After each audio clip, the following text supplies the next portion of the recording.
Hey guys, so for those of you who don't know, my family has been put in quarantine for the next 2 weeks because Kaylee's been sick and with flu-like symptoms.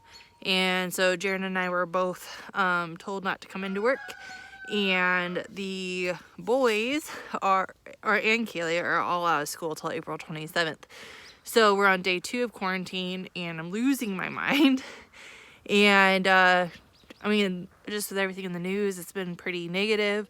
So I was super excited because my husband, being the amazing person he is, cheered me up because he found what he thought was wild garlic.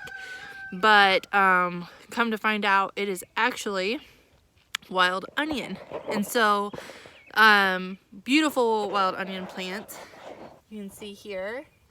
You got a couple here, and then there's some over there underneath that oak tree that is dead. So I'm going to be digging some of this up and actually repotting it in this potter here. The cool thing about wild onion is that it'll keep in a pot, and we'll be able to just trim it off and use the greens like you would green onion. As long as you don't harvest the bulb, it'll keep growing. And I can actually store it somewhere over winter, somewhere where it's dark and it's safe from frost, like my she shed, and it'll start growing again next year. So it's just kind of a neat way to always have like fresh herbs if you're really into having fresh herbs. So I just wanted to show you guys, if you have soil that is nice and like you can see, this is nice wet soil.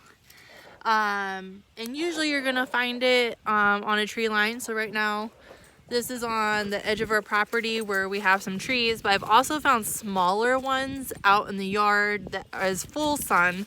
They just don't seem to do quite as well, so you'll have smaller bulbs, which means you're gonna have smaller greens. So if you have a place like this that's a little bit more shaded, you're gonna have bigger plants, and those are the ones you're gonna want to harvest because they're gonna have better flavor and you're gonna get more out of them for your effort.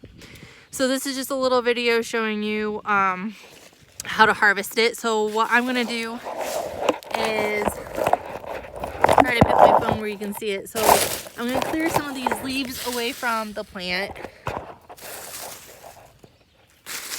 And you're gonna want to dig around the whole plant so that you're getting all of the bulbs out. You don't want to damage the bulbs.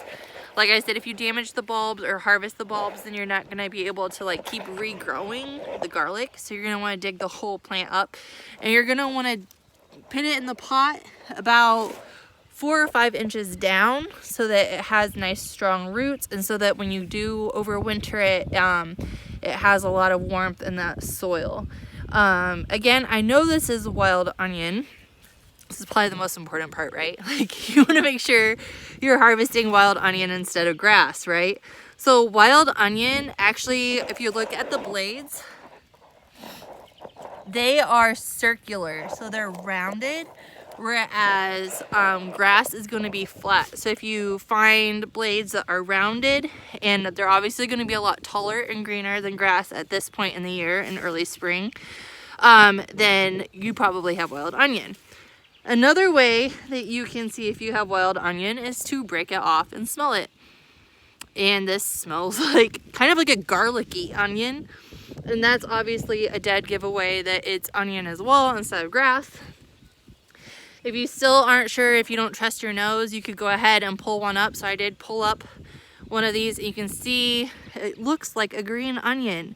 If I let this develop a little bit further, it would actually, this end would actually start becoming more like a bulb, and it'd look just like a green onion. So let me see if I have one here that I can dig up real quick and show you the bulb. Let me dig here.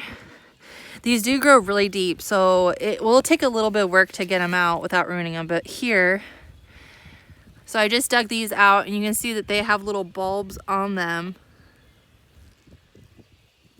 And so obviously that's going to be a giveaway that you have wild onion as well.